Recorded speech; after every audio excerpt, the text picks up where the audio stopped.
नमस्कार दोस्तों, आप देख रहे हैं ए न्यूज टुडे। दोस्तों, क्या मोदी सरकार में एक या दो नहीं बल्कि पूरे 7 मंत्रियों के इस्तीफे होने वाले हैं?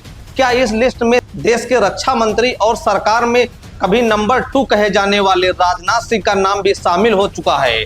आखिर ऐसी क्या नौबत आ गई कि राजनाथ सिंह की कुर्सी पर तलवार लटकने की बातें होने लगी हैं? क्या संसद में दिए गए एक बयान ने उनके लिए सबसे बड़ी मुसीबत खड़ी कर दी है?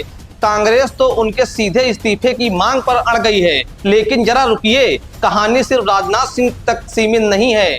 मोदी शाह की जोड़ी के बारे में एक बात मशहूर है, मैं चाहे या करूं, मैं चाहे वो करूं, मेरी मर्जी। तो इस मर्जी के खेल में किन 6 मंत्रियों का पत्ता कटना लगभग तय माना जा रहा है और कौन से नए चेहरे कुर्ता पैजामा सिलवा कर तैयार बैठे हैं? आज हम इस पूरी इनसाइड स्टोरी से पर्दा उठाएंगे। दोस्तों, परफॉर्मेंस हो या ना हो, लेकिन राजनीति में परफेक्शन यानी जनता का मूड सबसे बड़ा पैमाना है।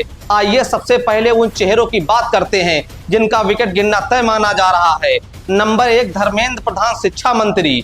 लगातार होते पेपर लीक के मामलों ने जनता के गुस्से को 7वें आसमान पर पहुंचा दिया है। नैरेटिव ऐसा बिगड़ा है कि इनका जाना लगभग तय है। नंबर 2, हरदीप सिंह पुरी। देश ही नहीं, दुनिया की सबसे बदनाम एफटीन फाइल्स में इनका नाम उछला। विपक्ष ने घेरा तो खुद मंत्री जी को कबूल करना पड़ा कि हाँ, वो मिले थे। शुचिता के नाम पर इनका इस्तीफा भी कतार में है। नंबर 3, नवनीत सिंह बिट्टू। इनका काम सिर्फ गांधी परिवार और राहुल गांधी को कोसना रह गया था, लेकिन पंजाब की बदलती सियासत में ये कोई खास कमाल नहीं कर पाए। इनका पत्ता कटना भी तय माना जा रहा है। नंबर 4, पंकज चौधरी। एक व्यक्ति, एक पद और एक सिद्धांत। इन्हें उत्तर प्रदेश का संगठन संभालने के लिए भेजा जा रहा है, इसलिए मंत्री पद छोड़ना पड़ेगा। मीडिया इसे मास्टर स्ट्रोक कहेगा। नंबर 5, हर्ष मल्होत्रा। दिल्ली संगठन में रोज होते नए बवाल और फजीहत के बीच इन्हें भी संगठन के कामकाज में वापस धकेला जा सकता है। Number 6, George Kurien.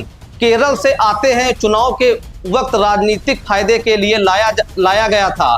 फायदा नहीं मिला तो अब राज्यसभा का कार्यकाल और मंत्रालय दोनों खत्म। अब आते हैं सबसे चौंकाने वाले नाम पर, राजनाथ सिंह। कल तक सिर्फ 6 मंत्रियों की चर्चा थी, लेकिन अब रक्षा मंत्री पर सीधी आंच आ रही है। विपक्ष का आरोप है कि उन्होंने देश के शहीदों के नाम छिपाए और संसद के भीतर गलत बयानी की। कांग्रेस का सीधा सवाल है, राजनाथ सिंह ने संसद में झूठ बोला, उन्हें तुरंत प्रभाव से रक्षा मंत्री के पद से हटाया जाए या उनका इस्तीफा लिया जाए। उनके खिलाफ ब्रीच ऑफ प्रिविलेज मोशन लाया जाए ताकि एक मिसाल कायम हो। अगर 13 महीने तक शहीदों के नाम छिपाने के इस गंभीर आरोप पर वाकई सरकार बैकफुट पर आती है तो राजनाथ सिंह का जाना इस दशक का सबसे बड़ा राजनीतिक उलटफेर होगा। अब जब इतने विकेट गिरेंगे तो नई एंट्री भी धमाकेदार होगी। काजू कतली बांटने के लिए कुछ नए खिलाड़ियों ने अपनी गोटियां सेट कर ली हैं। शक्तिकांत दास, पूर्व आरबीआई गवर्नर, गिरते रुपए और आर्थिक मोर्चे पर सरकार की छवि सुधारने के लिए इस पढ़े लिखे रिटायर्ड आईएएस अधिकारी को सीधे वित्त मंत्रालय की कमान सौंपी जा सकती है। नवीन बिट्टू की जगह संगठन के हैवीवेट तरुण चुघ की एंट्री लगभग फाइनल है। वहीं आम आदमी पार्टी से टूटकर आए राघव चड्ढा या ईडी रेड के ठीक बाद बीजेपी की चौखट घूमने वाले अरबपति व्यापारी अशोक मित्तल में से किसी एक की लॉटरी लग सकती है। 7 सांसद तोड़कर लाने वाले एकनाथ शिंदे के बेटे श्रीकांत शिंदे का मंत्री बनना टंके की चोट पर तय है।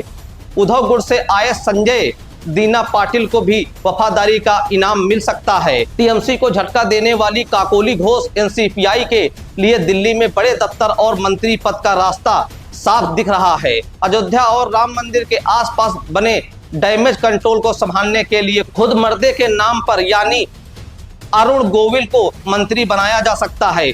इस महाबदलाव में मंत्रियों के विभाग भी बदलेंगे। चर्चा है कि निर्मला सीतारमण को वित्त मंत्रालय से हटाकर शिक्षा मंत्रालय भेजा जा सकता है, जिसे सियासी गलियारों में सीधा डिमोशन माना जा रहा है। वहीं ज्योतिरादित्य सिंधिया, जिनका नागरिक उड्डयन पहले ही उड़न हो चुका है, उन्हें मध्य प्रदेश की राजनीति को साधने के लिए किसी नए मंत्रालय से नवाजा जा सकता है। अब देखना यह है कि क्या यह सचमुच जनता के गुस्से को शांत करने का कोई मास्टर स्ट्रोक है या फिर मोदी जी अपनी उसी पुरानी जिद पर अड़े रहेंगे कि मेरी मर्जी, जनता चाहे जो भी बोले। इस पूरी संभावित लिस्ट और और राजनाथ सिंह के इस्तीफे की खबरों पर आपकी क्या राय है, कमेंट बॉक्स में जरूर बताएं और चैनल को सब्सक्राइब करना ना भूलें।